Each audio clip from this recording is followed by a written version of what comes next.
बच्चियों के कपड़े पतले कर दो, बच्चियों के कपड़े जो है वो सिर्फ ये कंधों तक कर दो। ये बचपने से जब आदत पड़ जाएगी आधे अधूरे कपड़े पहनने की, तो फिर जवान होकर उसने कौन सा पूरा कपड़ा पहनना है। ये साजिश है। आपस में उलझे रहते हो तो दूसरों की साजिश को कब समझोगे, शैतान की साजिश को कब। अभी तो तुम इसी में उलझे हुए हो कि इस पर क्या फतवा और उस पर क्या फतवा।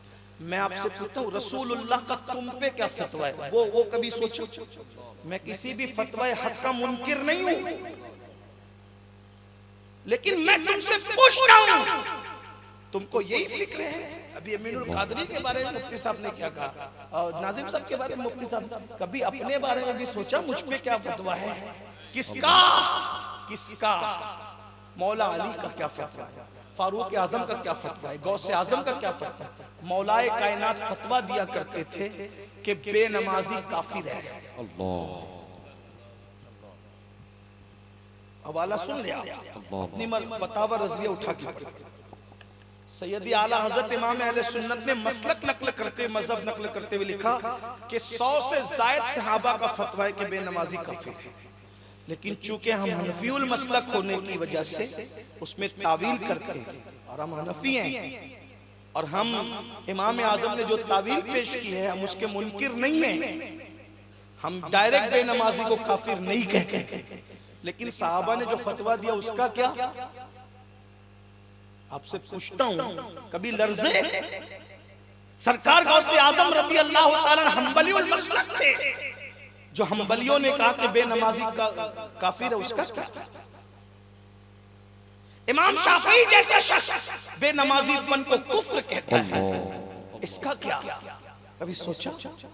मैं कोई आपके सामने जज्बाती बात नहीं कर रहा हूं, लेकिन फतावा रज़विया को नहीं पढ़ते लोग मेरे बारे में ये कहते हैं वो बेनमाजी काफिर कहता है। मैंने कहा मैं हनफी हूं, क्या बात, लेकिन मन तरक सलाता मुतअम्मिदन फक़द कफर का क्या। बताओ ना, बताइए तो सही। कभी डर नहीं लगता। अल्लाह न करे, 1000 बार न करे कि क्या हमारे मुफ्तियाने किराम के फतवे के मुताबिक क़यामत में फैसला होगा या अल्लाह की मर्जी के मुताबिक फैसला होगा। सारे मुफ्तियाने किराम हमारे सर आंखों पर है, सारे बुजुर्ग सब, लेकिन कुदरत का फैसला तो कुदरत की मर्जी के मुताबिक होगा। अगर कुदरत की तरफ से ये ऐलान आ गया कि हम तुझे मोमिन शुमार नहीं करते, कहां जाओगे, कौन बचाएगा, कौन हाथ थामेगा। अल्लाह के बंदो, अल्लाह से डरो। मन तरक सलाता मुतअम्मिदन फक़द कफर, अल्लाह के रसूल फरमाते हैं कि जो जानबूझकर नमाज छोड़ दे वो कुफ्र की हद तक पहुंच गया। अल्लाह, उसने काफिरों जैसा काम किया। सहाबा कहते हैं मोमिन और काफिर में हम फर्क करते थे रसूलुल्लाह के दौर में नमाज की वजह से। जो नमाज पढ़ता था उसको मोमिन समझते थे, जो नमाज नहीं पढ़ता था उसको मोमिन। ये सहाबा का कौल, क्या इससे कोई इनकार कर सकता है। जलसे में आए हो, रात के आखिरी पहर तक बैठे हो, कितने इशा पढ़ के आए, हाथ नहीं उठाना, जलील नहीं करना चाहते, हाथ नहीं उठाना। और कितने जाके फजर पढ़ेंगे बताओ, बड़ी माजरत के साथ, बड़ी मैं अभी हाथ उठाने की बात नहीं कर रहा, लेकिन एहसास करो कितने इशा पढ़ के। भाइयों मैं तो ये देखता हूँ कि लोग जलसे की तैयारी में भी मगरिब भी छोड़ते हैं, इशा भी छोड़ते, पूरे दिन की नमाज जलसे की तैयारी में लोग छोड़ते हैं। इसलिए कमेटी के लोगों ने नहीं छोड़ी होगी, लेकिन एक बात जनरल तौर पर मैं कर रहा हूँ, असर भी छोड़ते मगरिब, और फिर कुर्सियां उठाते उठाते फजर होती है तो कहते हैं अब बहुत थक गया, अब काम खत्म हुआ, सच्ची बात, अब चलो घर जाकर के सो जाते। क्यों? इसलिए कि हम तो एक जलसा कर चुके हैं, अब हमें जन्नत में जाने से कौन रोक सकता है। मेरे अजीज, इस तरह के करोड़ों जलसे एक पढ़ने में, और फजर की 2 रकात की नमाज एक पढ़ने में। अस्ल दीन सीखो, अस्ल दीन सीखो। बस मैं अपनी गुफ्तगू को समेटते हुए यही कहूंगा, हुजूर अलैहिस्सलाम की बातों पर अगर यकीन है तो हुजूर ने फरमाया मौत के वक्त सबसे ज्यादा तकलीफ जिसको होती है बेनमाजी को, कब्र में सबसे ज्यादा जिसको अजाब होगा बेनमाजी को होगा। बेनमाजी का जो वो नाम जहन्नम के दरवाजे पे लिखा जाता है। बल्कि यहाँ तक फरमाया, अब सुनने जरा हदीस सुने, हनफी मसलक के फकीह की लिखी हुई हदीस सुने।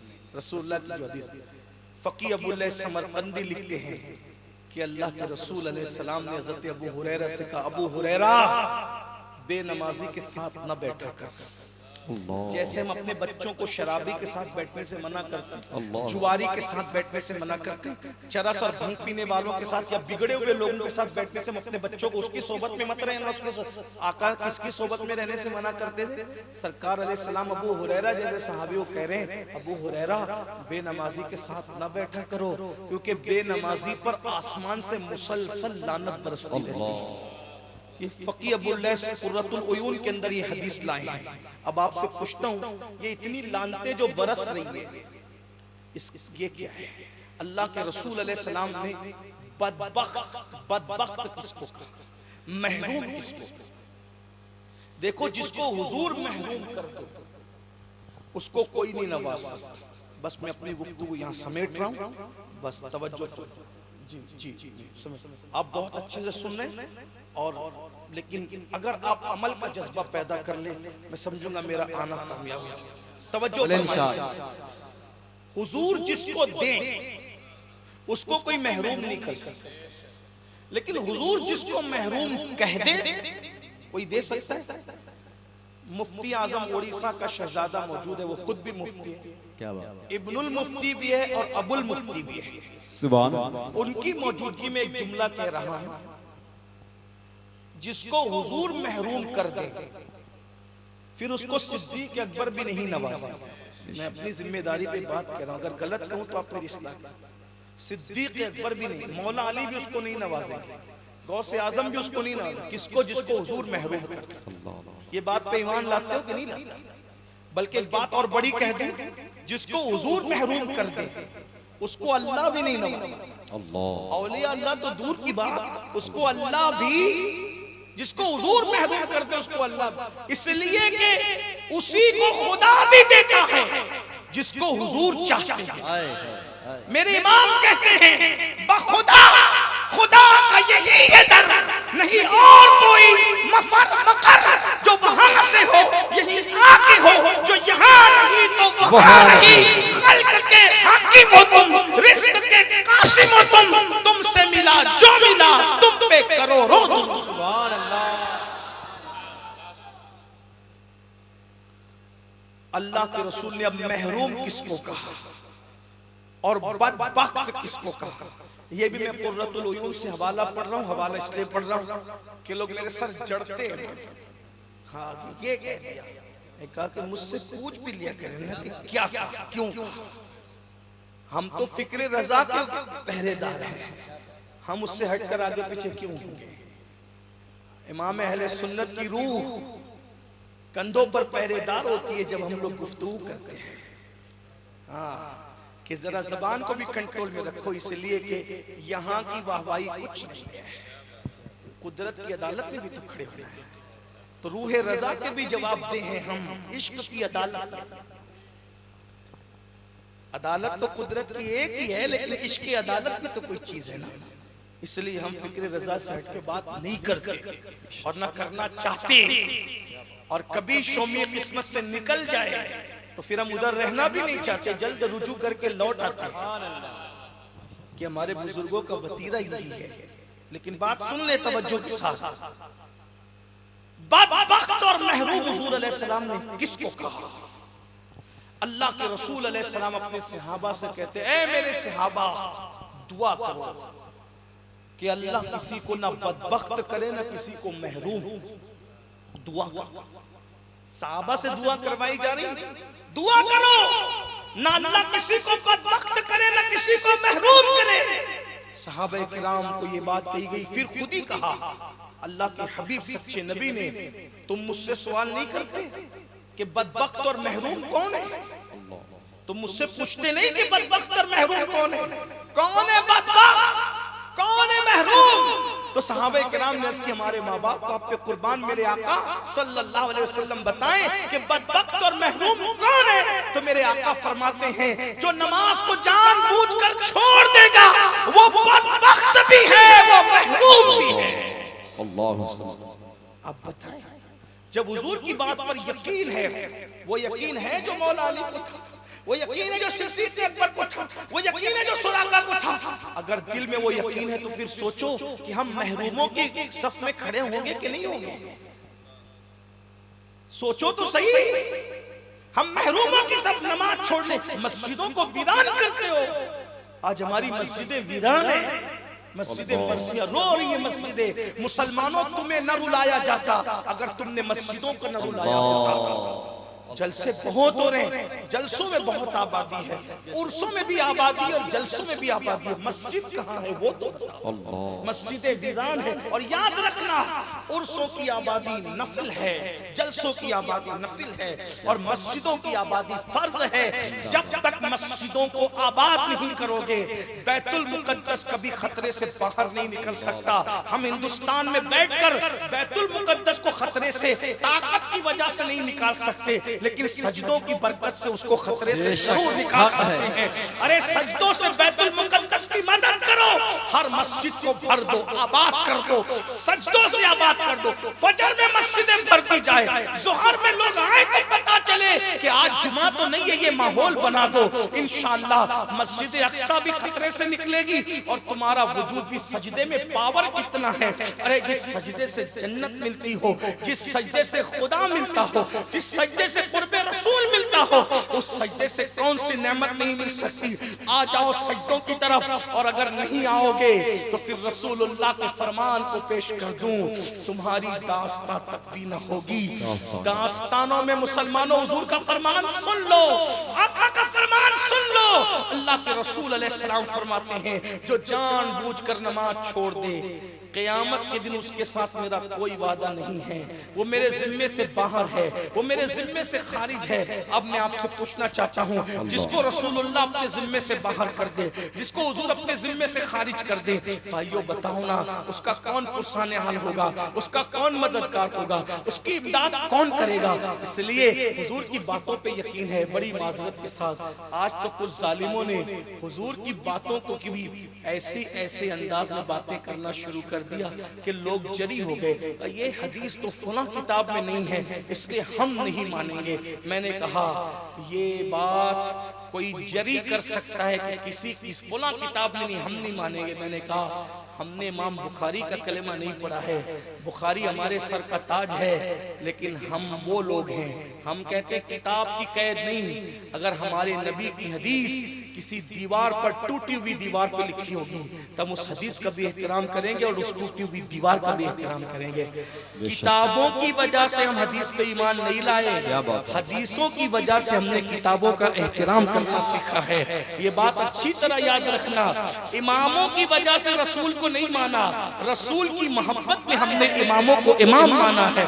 इसलिए मेरी गुजारिश है, और अच्छी तरह याद रख ले, वो यकीन सीखो। यकीन ये तो इस्तिलाहात फुक़हा की है, मसाइल के इस्तिंबात के लिए कि ये हसन है, ये सही है, ये हसन लिगैरी ही है, ये हसन लिज़ाती ही है, ये शाज़ है, और ये खबर वाहिद है, और ये मतरूक है, और ये है, और ये मौजू है, और ये ज़ईफ़ है, और ये गरीब है। ये सब इस्तिलाहात किसके लिए है? ये मुहक्किकीन और मुहद्दिसीन के लिए है, जो मसाइल का इस्तिंबात करते हैं। लेकिन उम्मत और आशिक के लिए जो हुजूर की हदीस है वो हमारे सराखों पर है। एक बात आखिरी में कह दूं, बात आई तो, वरना अधूरी ना रह जाए। हदीस की क्वालिटी बदलती है सिर्फ रावी की वजह से। तवज्जो है इसमें, समझ में आती है? रावी की वजह से क्या बदलती? हदीस की क्वालिटी बदलती। कोई रावी लुंगी बनियान पहनकर बाजार में घूमता था, तो उस रावी की हदीस जो वो सनद में नाम आ जाए, तब वो तो बहुत सिक्का नहीं माना जाएगा। बोलो माना जाएगा?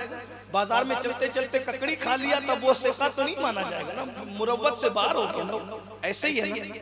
आपसे पूछता हूँ, लुंगी बनियान पहनने वाला ज्यादा, लुंगी बनियान पहन सकते, लेकिन लुंगी बनियान पहन करके बाजार घूमने वाला, बाजार में ककड़ी खाने वाला, होटलों में खाने पीने वाला, कहे लगाने वाला, वो ज्यादा बुरा है कि अबू जहल ज्यादा बुरा है?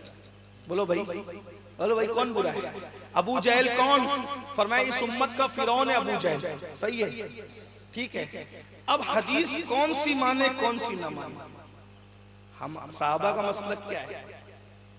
सिद्दीक अकबर के पास तो काफिर रावी आया था। कौन आया था? काफिर का तुम्हारे साहिब कहते हैं कि रात के थोड़े से हिस्से में वहां से वहां तक गया, वापस आया। बोलो सिद्दीक अकबर ने रावी देखा कि हदीस देखी? बोलो भाई, बात समझ में आ रही है कि नहीं आ रही? तो बात पूरी हो रही है, बात तवज्जो, बात समझ में आती है? सिद्दीक अकबर ने क्या देखा? रावी देखा कि फरमान देखा? क्या देखा? जो देखा वो बोल दो भाई। क्या देखा? रावी देखा कि फरमान देखा आका का? रावी नहीं देखा कि कितना बड़ा गुंडा है, कितना बड़ा झूठा है, कितना बड़ा मक्कार है, कितना बड़ा, ये नहीं देखा। क्यों? क्यों? क्यों? हम इश्क के बंदे हैं, हम इश्क के बंदे हैं। काफिर रावी भी हुजूर का फरमान बयान करे, सिद्दीक अकबर कहते हैं ये छोटा है, इससे बड़ी कहेंगे उसको ही मानने के लिए तैयार। हम मुहद्दिसीन की इस्तिलाहात को मानते हैं, उसके मुनकिर नहीं है, लेकिन ये सारी इस्तिलाहात की जरूरत उस वक्त पड़ती है जब मसाइल का इस्तेमाल करने बैठते हैं। और उम्मती के लिए तो बस इतना साबित हो जाए कि हुजूर की हदीस है। अगर हदीस ज़ईफ भी साबित हो गई ना, हदीस ज़ईफ, तो बड़े बड़े वलियों के कौल से भी वो बड़ी है, क्योंकि हुजूर की हदीस होना बस साबित हो जाए, हुजूर के कौल से बढ़कर किसी का कौल नहीं हो सकता। हम इश्क के बंदे हैं, क्यों बात बढ़ाए? तो हुजूर पर यकीन। बल्कि एक बात आई तो मैं एक बात, फतावा रज़विया में आला हज़रत रहमान लिखा, बहुत अच्छी बात, ज़ईफ हदीस। आजकल ज़ईफ हदीस के नाम पर हदीस का कत्लेआम बहुत हो रहा है। एक मुहद्दिस तक, उनका नाम मुझे इस वक्त ज़हन में नहीं है, लेकिन आला हज़रत रहमान ने हदीस ये वाकया लिखा। एक मुहद्दिस तक एक रिवायत पहुंची कि बुध के दिन नाखून नहीं काटना चाहिए। अगर बुध को कोई नाखून काटेगा तो उसको मर्ज होगा बुध के दिन। लेकिन चूंकि वो मुहद्दिस थे, तो उस मुहद्दिस साहब ने सोचा ये हदीस तो ज़ईफ है, ये हदीस तो ज़ईफ है। नाखून काट लिया बुध के दिन और उनको मर्ज भी हो गए। ज़ईफ हदीस को अमल नहीं किया, नाखून काट लिया। बड़े आशिक रसूल थे वो, लेकिन हदीस ज़ईफ थी, उनकी सनद हदीस ज़ईफ थी। नाखून काट लिया, मर्ज हो गया। तो मर्ज हुआ तो बहुत परेशान हुए। ख्वाब में रसूलुल्लाह की ज़ियारत हुई। अस्की हुजूर देखिए ना, मैं बीमार पड़ गया। तो कहा क्या मेरा फरमान तुझ तक नहीं पहुंचा था? मेरा फरमान तुझ तक नहीं पहुंचा था कि बुध के दिन नाखून न काटना? कहा हुजूर वो हदीस ज़ईफ थी। वहाँ हदीस तो ज़ईफ थी, लेकिन था तो मेरा ही फरमान ना, जिंदाबाद, था तो मेरा ही फरमान ना। भाइयों, मुहद्दिसीन की इस्तिलाहात सराखों पर, मसाइल के इस्तेमाल के लिए सारी इस्तिलाहात, और जो वो हदीस की अहमियत के लिए सारी इस्तिलाहात है, लेकिन आशिकों के लिए तो बस मौजू नहीं होना चाहिए और हमारे इजमाई अकीदे से नहीं टकराना चाहिए। जो इमाम अहले सुन्नत ने तकरीबन कमोबेश 20 से ज़ायद शर्तें गिनाई है हदीस के जो वो मौजू के हवाले से, तो वो आप उसको पढ़ ले वहाँ जाकर। लेकिन हुजूर की हदीस अगर ज़ईफ भी हो ना, तो उसकी भी ताज़ीम करना सीखो, एहतराम करना सीखो, उस पर यकीन करना सीखो। एक मरतबा मौलवी रशीद अहमद गंगोही साहब हदीस पढ़ा रहे थे। आपने नाम सुना होगा, बार बार सुनते हैं, लेकिन चूंकि ये स्टेज उलमा का है, अहले सुन्नत का है, तो वो हदीस पढ़ा रहे थे।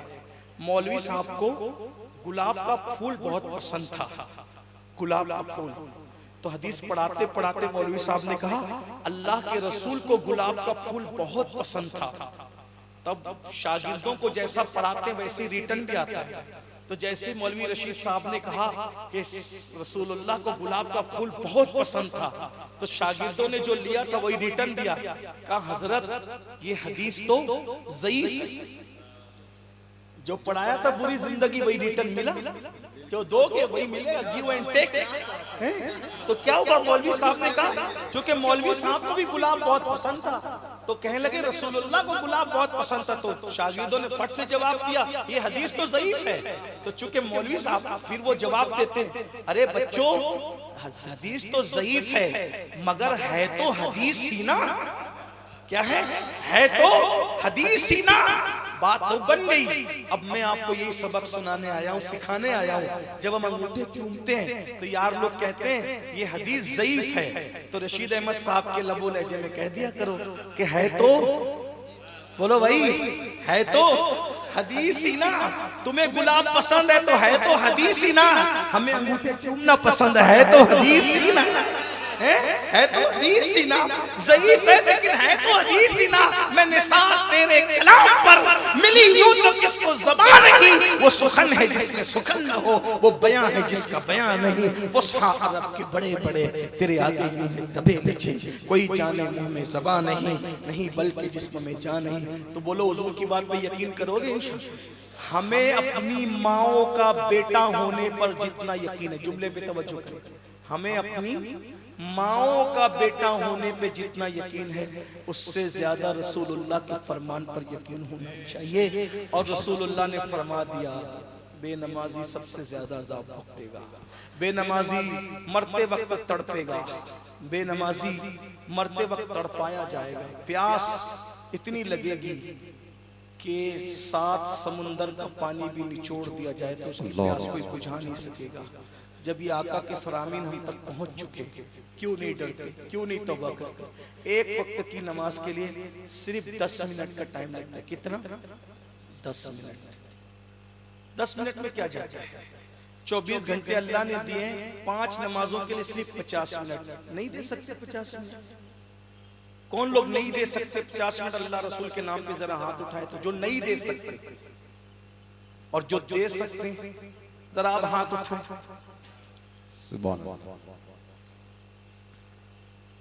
उठा के रखे, जरा हम भी तो देखें तमाशाए अहले करम, हम भी तो देख लें। उठा के रखें, फरिश्तों गवाह बन